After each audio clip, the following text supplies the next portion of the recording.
La vida de oración del cristiano tiene que hacer frente a muchos obstáculos. Unos obstáculos podrían ser de tipo exterior y podemos situar aquí, digamos, las condiciones de vida modernas, la falta de tiempo, el ir ajetreados, corriendo aquí y allá. Entonces, que hayamos poco tiempo para acercarnos al Señor. Estamos moviéndonos todo el día y no hallamos el momento para tranquilamente parar y elevar nuestros corazones al Señor. Pero la verdad es que la mayor dificultad se halla en nosotros mismos. La dificultad mayor, el obstáculo mayor es interior. Se trata de nuestra propia lentitud. Como los discípulos en Getsemaní, la noche que Jesucristo fue entregado. El espíritu a la verdad está dispuesto, pero la carne es débil. Así dijo Jesús acerca de sus discípulos, y así es con cada uno de nosotros. Tenemos entonces esta lentitud, este torpor para las cosas espirituales, lo hemos de reconocer, y también hemos de contar aquí nuestras a veces prejuicios de todo tipo, prejuicios en un sentido, prejuicios en otro que también pueden estorbarnos para orar. Hemos leído aquí en el capítulo 2 de Timoteo y hemos leído, por ejemplo, que se hagan oración por los reyes y por todos los que están en eminencia. Pues hemos de ver cuán pocas veces en las iglesias evangélicas se ora precisamente por los reyes, para que se conviertan precisamente los reyes, los gobernantes, los magistrados.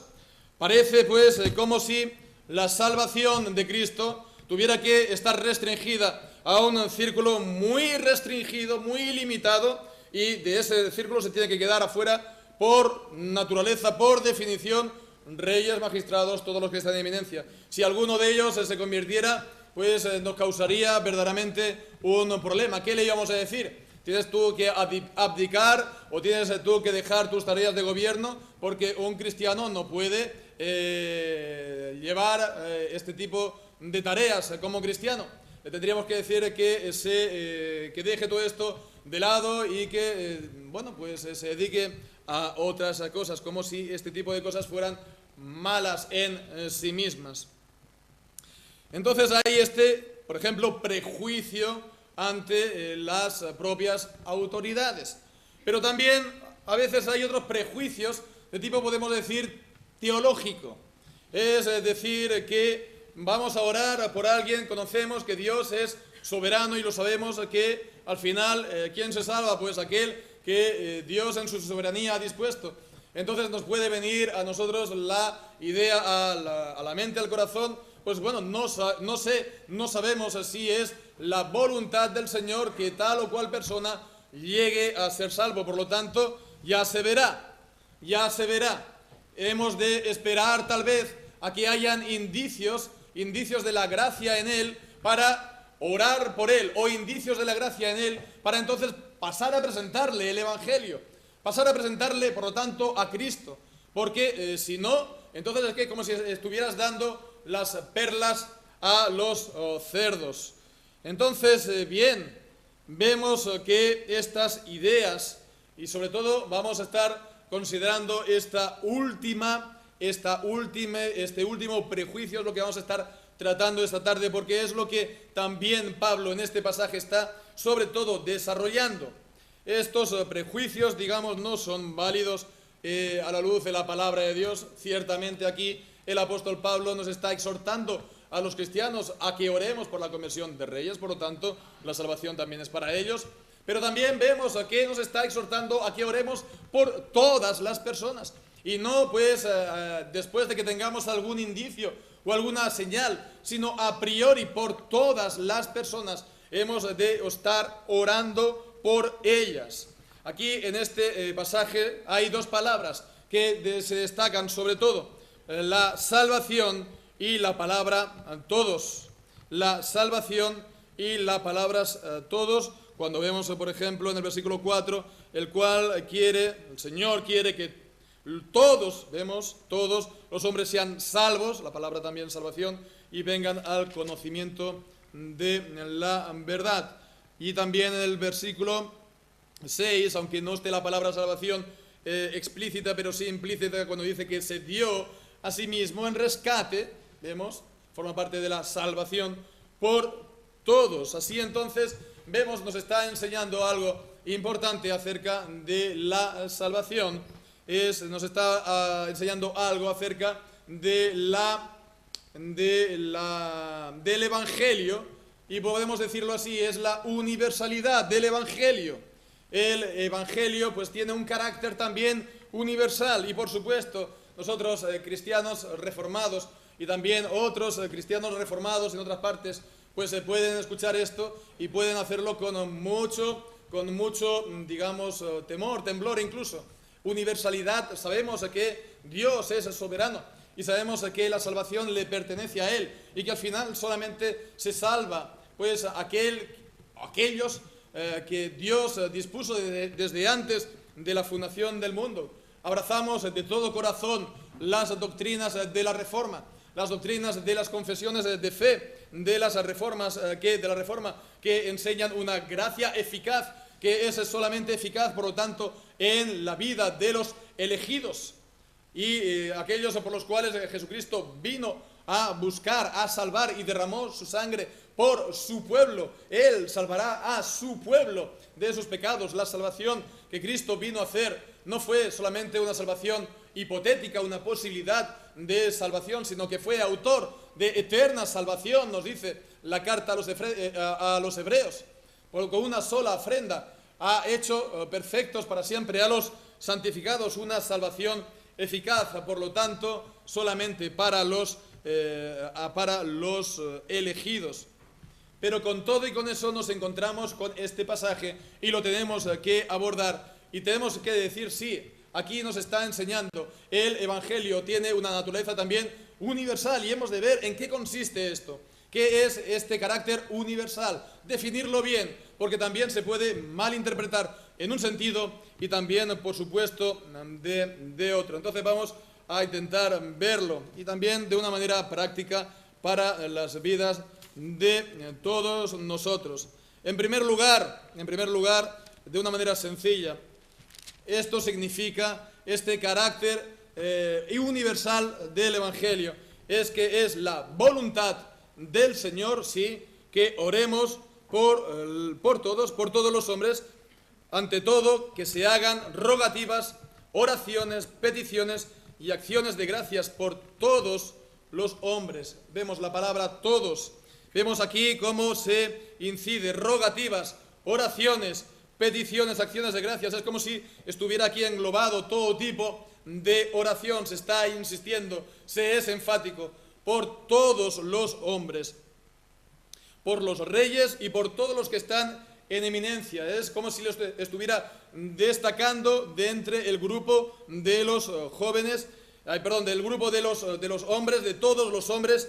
Y decimos que es la voluntad de Dios que oremos por ellos. Tenemos este mandamiento, esta exhortación, para que vivamos quieta, reposadamente en toda piedad y honestidad. Y dice, porque esto es bueno y agradable delante de Dios nuestro Salvador, el cual quiere que todos los hombres sean salvos y vengan al conocimiento de la verdad. Cuando decimos la palabra voluntad, esto es la voluntad de Dios.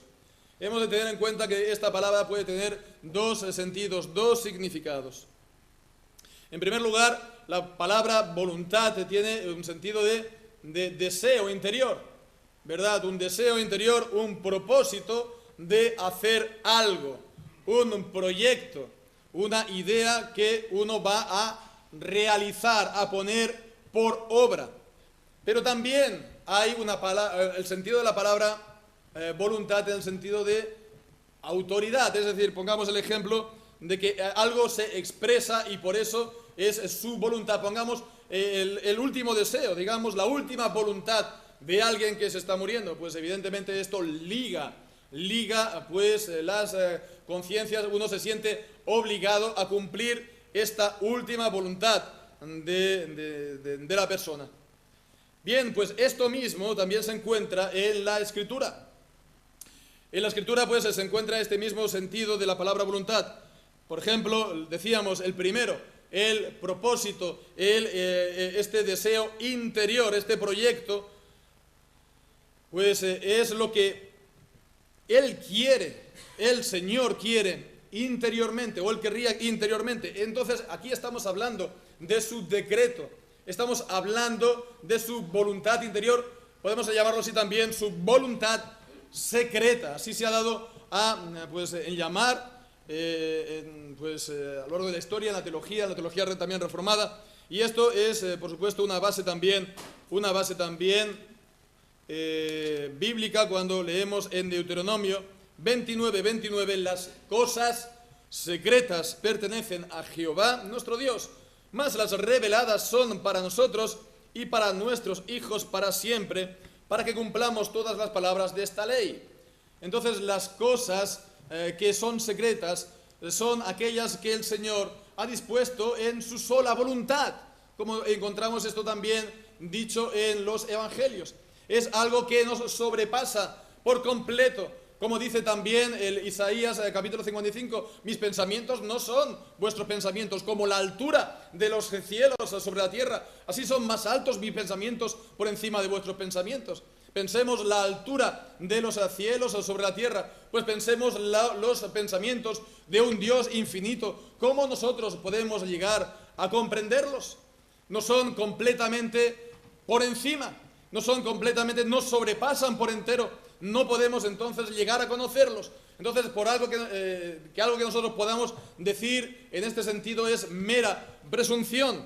Entonces, no es a esto que tenemos que pensar cuando está aquí hablando de que Dios quiere, que es su voluntad de salvar a todos. Porque sabemos que Dios pues tiene una sola y perfecta voluntad, y en ella pues también no está solamente la salvación de algunos, porque también está la condenación de otros. Leemos entonces en Romanos 9 que Dios, de quien tiene misericordia, pues de quien quiere tiene misericordia, y aquel de que quiere endurecer, endurece. Y eso es tanto también en la voluntad del Señor.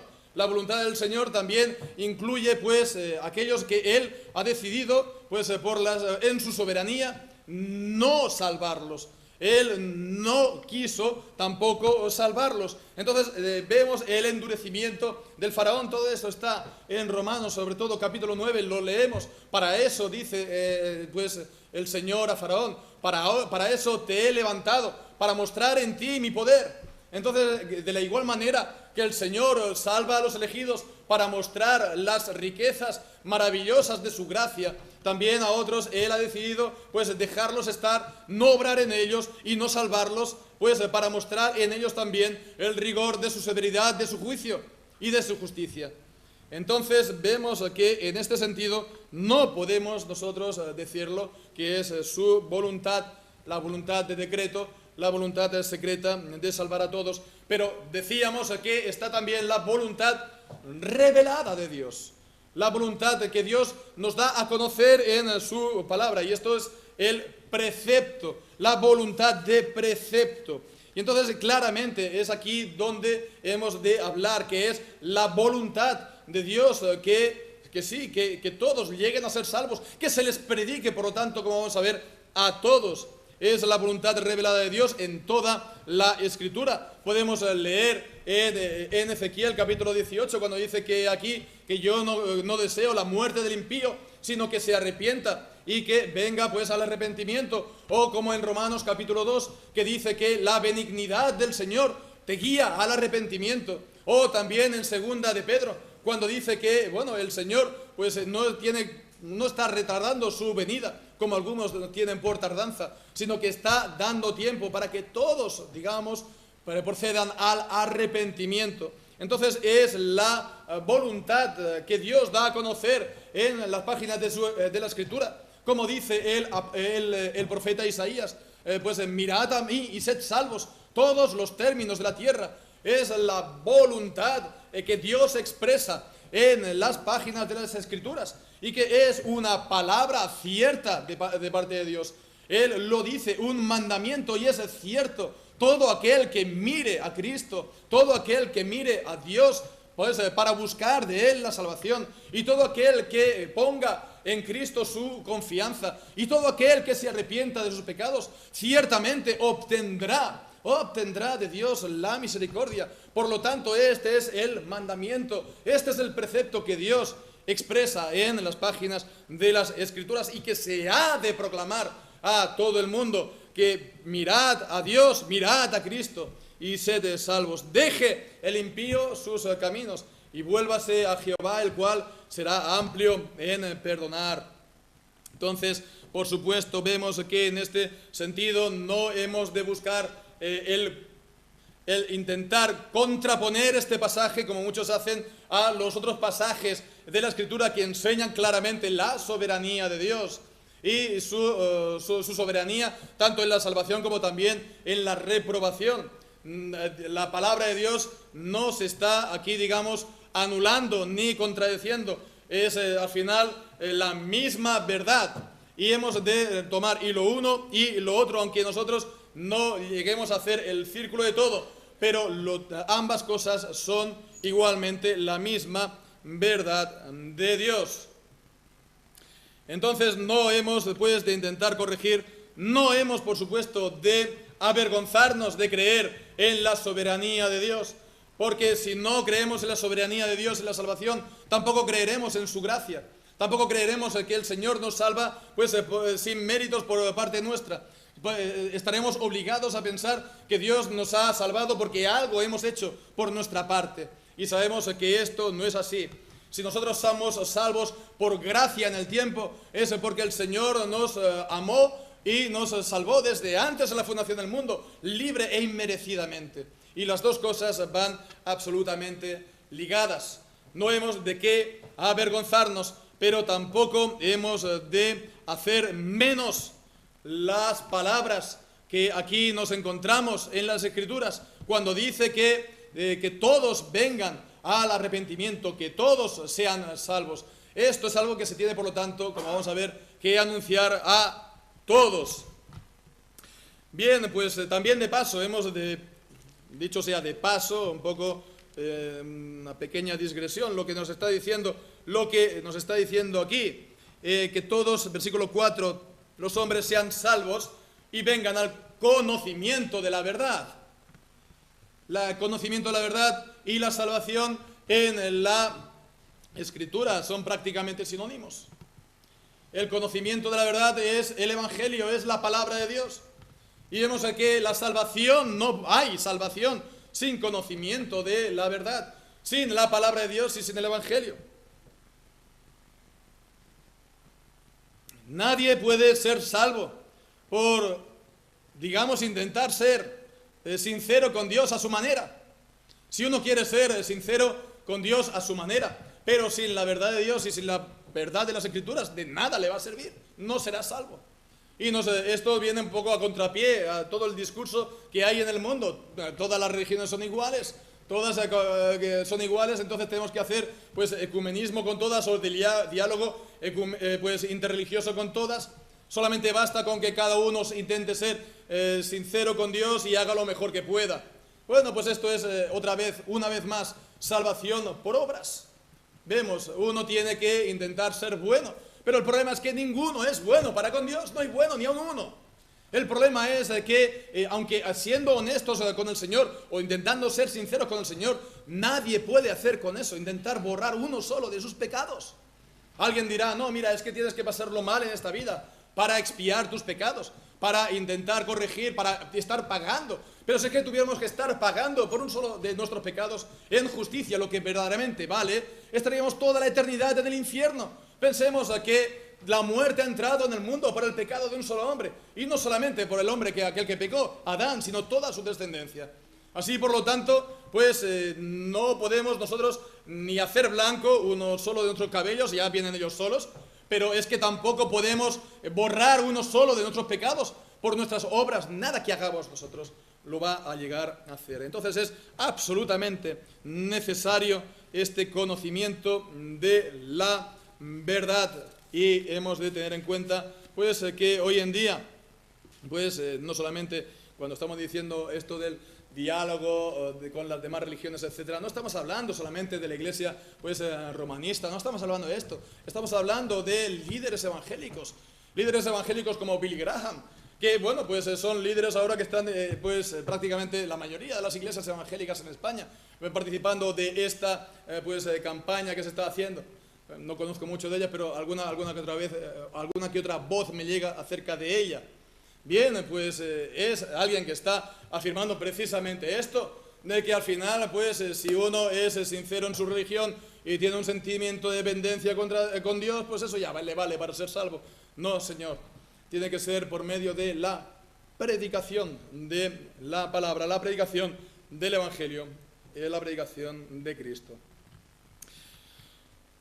En segundo lugar, que el Evangelio pues tiene este alcance, digamos, o este carácter universal, esto es algo que hemos de tenerlo en cuenta, que es también la Escritura lo liga al honor del único Dios verdadero.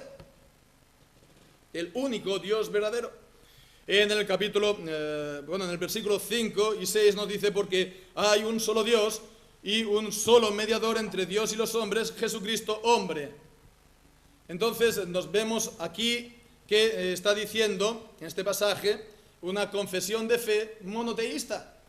Aquí es una confesión de fe monoteísta, en un único Dios verdadero. Es algo pues muy parecido a lo que nos encontramos aquí en Deuteronomio, capítulo 6, el Shema Israel, oye Israel, Jehová nuestro Dios, Jehová uno es, y amarás al Señor tu Dios con todo tu corazón, alma y fuerza. Pero vemos sobre todo Jehová nuestro Dios, Jehová uno es. Y en Primera de Corintios, en el capítulo 8, los versículos del 4 al 6, también nos dice, en el versículo 6 sobre todo, el versículo 5 podemos leer también: aunque haya algunos que se llamen dioses, sea en el cielo o en la tierra, como hay muchos dioses y muchos señores, para nosotros, sin embargo, solo hay un Dios, el Padre, del cual proceden todas las cosas, y nosotros somos para Él, y un Señor Jesucristo, por medio del cual son todas las cosas, y nosotros por medio de Él. Aquí, por lo tanto, está diciendo también esta misma verdad. Hay un solo Dios y un solo mediador entre Dios y los hombres, Jesucristo, hombre. Entonces hay un solo Dios infinito, eterno, creador de todo cuanto existe. Hay un único Dios sustentador de toda carne, de todo animal del campo, del bosque. Es Él quien le da el alimento. Es Él quien sustenta la vida de toda criatura. Es Él quien da las lluvias y las nieves. O es Él también quien hace que no vengan. Es el único que tiene todas las cosas en sus manos. Y Él es el Dios y Padre de nuestro Señor Jesucristo. Y hay un solo mediador entre Dios y los hombres. No está diciendo que haya otros mediadores subalternos, ¿verdad? Una subcontrata de vírgenes o de santos. No, hay un solo mediador entre Dios y los hombres.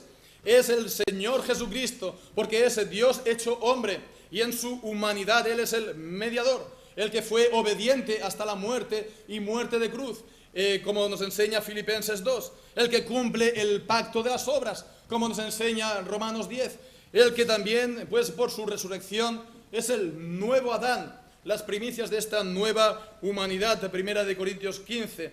Entonces vemos que de esta manera Él es nuestro sumo sacerdote, nuestro mediador, después de resucitar, ha ascendido a los cielos, y Él, pues veíamos esta mañana, Él reina como mediador, pero Él también ahí es el sumo sacerdote, el rey sumo sacerdote, según el orden de Melquisedec, rey sacerdote, y Él ahí está rogando por su pueblo, por su iglesia, y el Señor oye la oración de su sacerdote, Jesucristo. Entonces vemos el contraste que hay entre el Dios verdadero y los ídolos. Porque el Evangelio es para todos, pues por eso mismo. Los ídolos no es una verdad universal. Los ídolos, pues cada uno tiene el suyo. Cada barrio tiene pues su patrón, y cada país tiene su religión, y cada uno tiene su verdad, y cada uno hace lo que quiere, y nadie me puede decir lo que yo haga con mi vida. Yo hago lo que quiero, y cada uno pues tiene sus dioses.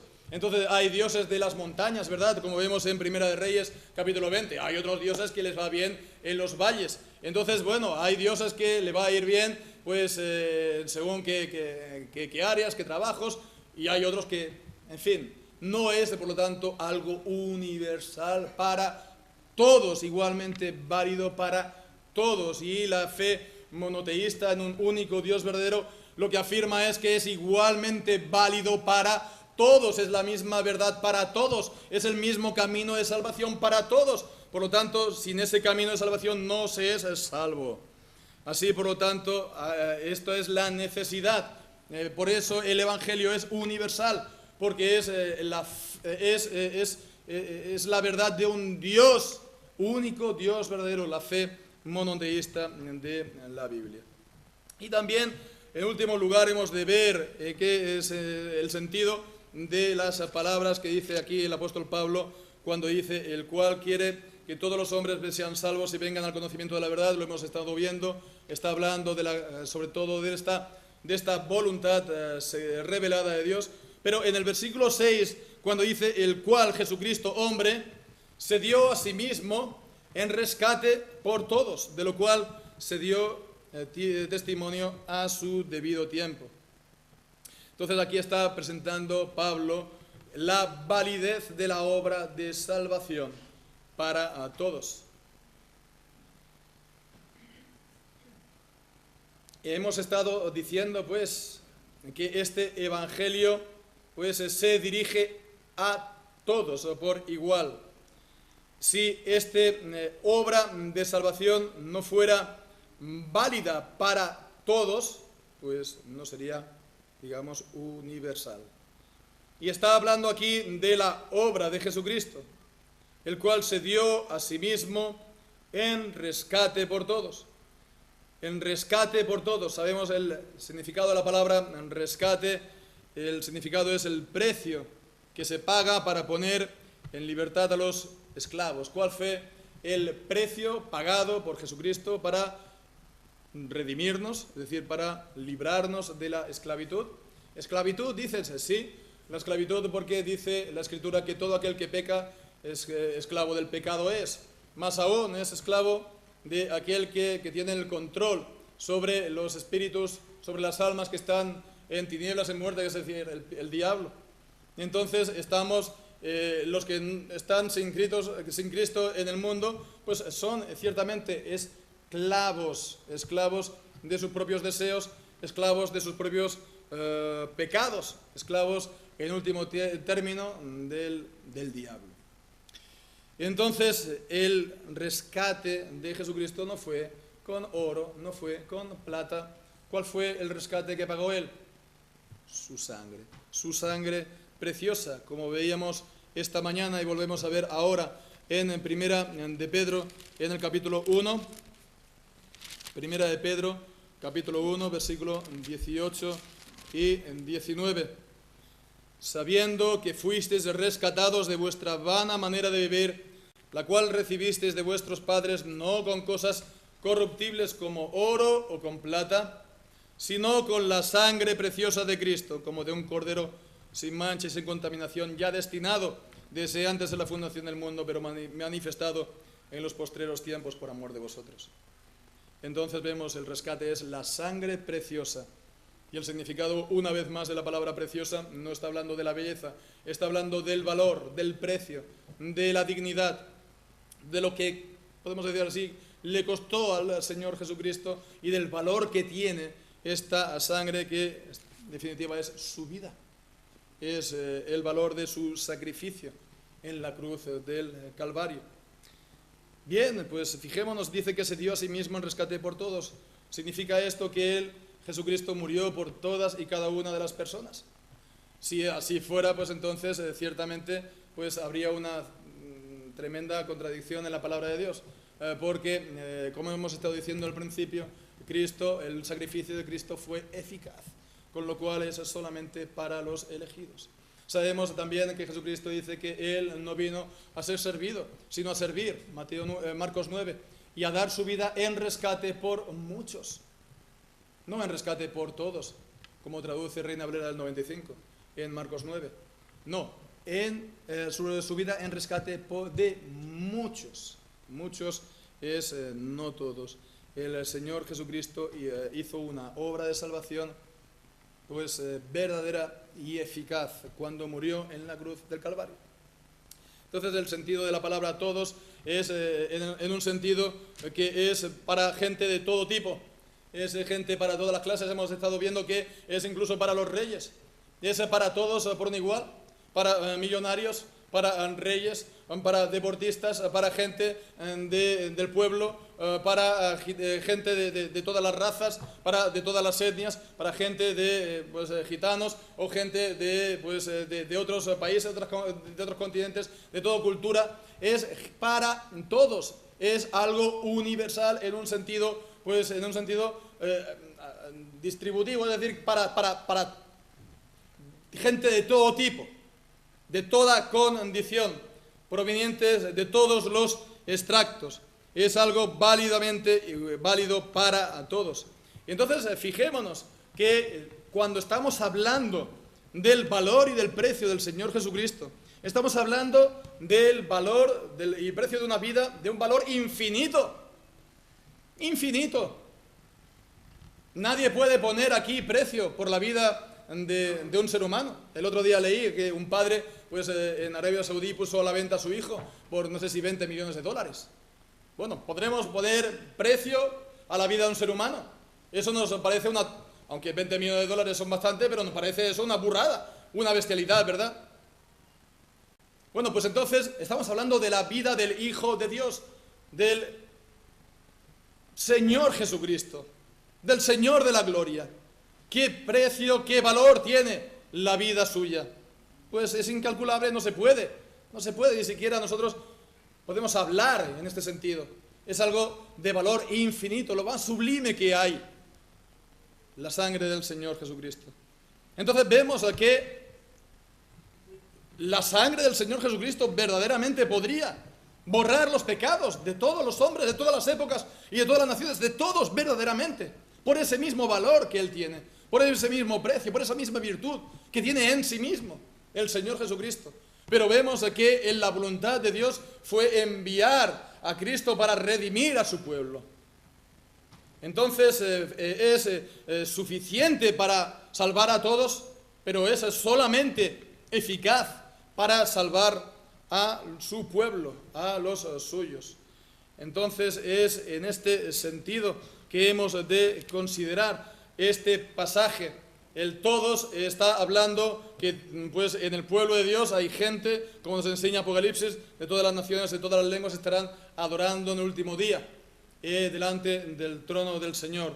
Y bien, pues no es esto porque le reste a Cristo el valor, su propia sangre o el valor de su sacrificio, sino al final es las cuestiones de la soberanía de Dios que Él puso en su sola voluntad. Entonces, acerca de esto hemos también de hablar, porque esto mismo es a tener muy en cuenta, el valor, el precio de la vida, de la sangre de Jesucristo, de su sacrificio. Porque cuando se habla y se enseña el Evangelio y se presenta a Cristo y se explica su obra y por qué Él tuvo que venir al mundo para morir en la cruz, para recibir el castigo del pecado, ¿verdad? Para que Él cargara con los pecados de su pueblo, para que Él fuera el sacrificio expiatorio que cubriera con su sangre los pecados de su pueblo. Y cuando esto se presenta a la gente y la gente no hace caso, están pues bien, a lo mejor no lo dirán de boca, pero están dando a entender que esta sangre de Cristo no tiene valor para borrar sus pecados, no tiene valor para salvarlo a Él. Pues se despistan o desprecian este sacrificio de Jesucristo, no le dan el valor que Él tiene. Porque si uno se da cuenta de este valor y que es la única manera de ser salvo, qué es lo que tiene que hacer. Si uno no ha venido ya a Cristo, si uno no ha pedido a Dios el perdón de sus pecados y que la sangre de Jesucristo, su Hijo, le borre todos sus pecados, ¿qué es lo que tiene que hacer? Señor, ciertamente me confieso pecador y te pido y te imploro que me borres los pecados por la sangre de Jesucristo. Mis pecados son enormes, pero mayor es la virtud y el precio pagado por Cristo tu Hijo en la cruz del Calvario. Eso es lo que uno tiene que hacer. Pero si uno se desentiende y tira por su camino, ¿qué hemos de pensar de aquella persona? De que piensa acerca de la sangre de Jesucristo, pues no le da la importancia que ella tiene.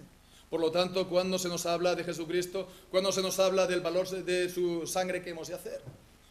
Pues prestar la atención que se merece, decir también para mí, también puede ser para mí. Y el Señor, pues vemos en la palabra de Dios, nos está diciendo, es la voluntad para todos, para todo aquel que oiga el Evangelio predicado. Mirad a Cristo y sed salvos. Lo único que separa a vosotros de la cruz de Cristo es vuestra rebeldía, es vuestro pecado si no lo hacéis. Y el Señor os está diciendo, si venís a Cristo seréis salvos. Mirad a Cristo y sed salvos, todos los términos de la tierra. Y esto es lo que hemos de proclamar a todos, a todos. Esta es la voluntad de Dios, esta es la voluntad revelada de Dios, que lo hagamos a todos. Y a todos es desde el mayor, los reyes, gobernantes, etcétera, aquellos que a priori diríamos que esos están excluidos, es el grupo, digamos, de los intocables. No, a ellos también, desde el mayor hasta al menor, a todos hemos de anunciar este evangelio de las riquezas inescrutables del amor de Jesucristo. Y no nos hemos entonces de cansar de orar por ello, ni de predicar el evangelio a todos. Si no lo hacemos, estamos pues dejando de glorificar a Jesucristo y su salvación. Hemos de buscar la mayor gloria de Dios en todas las cosas, y la mayor gloria de Jesucristo es tener un pueblo numeroso.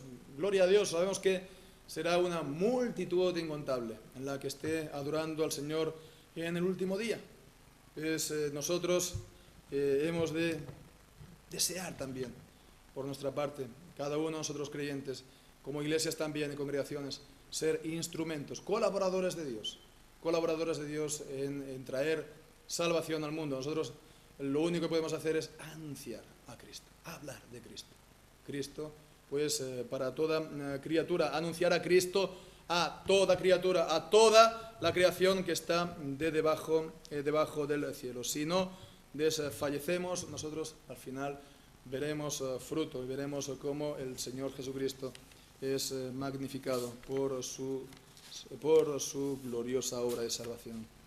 Bien, pues que el Señor nos ayude aquí en Alcorcón, nos ayude también en Bilbao, Miranda, que nos ayude en la nación española y hasta lo último de la tierra, las naciones que estamos aquí representadas, que todas las criaturas pues lleguen a saber acerca de este maravilloso Salvador, maravillosa salvación que es Cristo Jesús.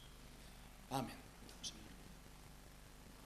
Padre nuestro que estás en los cielos, alabamos y bendecimos la grandeza de tu misericordia, de tu gran amor, esas riquezas inescrutables del amor de Jesucristo, que tú enviaste a tu Hijo al mundo, porque de tal manera amaste al mundo que enviaste a tu Hijo unigénito, para que todo aquel que en él crea no se pierda, sino que tenga vida eterna. Alabamos y bendecimos tu nombre, porque tú quieres que este mensaje resuene por todas partes y que Cristo sea anunciado libremente a toda criatura, Señor, exponiendo primeramente su persona y las maravillas de su obra. Danos el no desfallecer, danos el hacerlo pues continuamente, sin cesar, a tiempo y a destiempo, Señor. Ayúdanos, Señor, a que tengamos el celo, y a que en nuestro celo también añadamos conocimiento. Ayúdanos también a tener, pues, a ser pescadores de hombres, puesto que para esto Cristo llamó a sus discípulos. Ayúdanos, Señor, y estate con nosotros, y que sobre todo Cristo sea glorificado. Él es el Señor de toda gloria. Puede ser que la gloria suya sea proclamada y manifestada a este tiempo, a este mundo que perece. Te lo rogamos pues todas las cosas en el nombre del Señor Jesucristo, dándote gracias. Amén.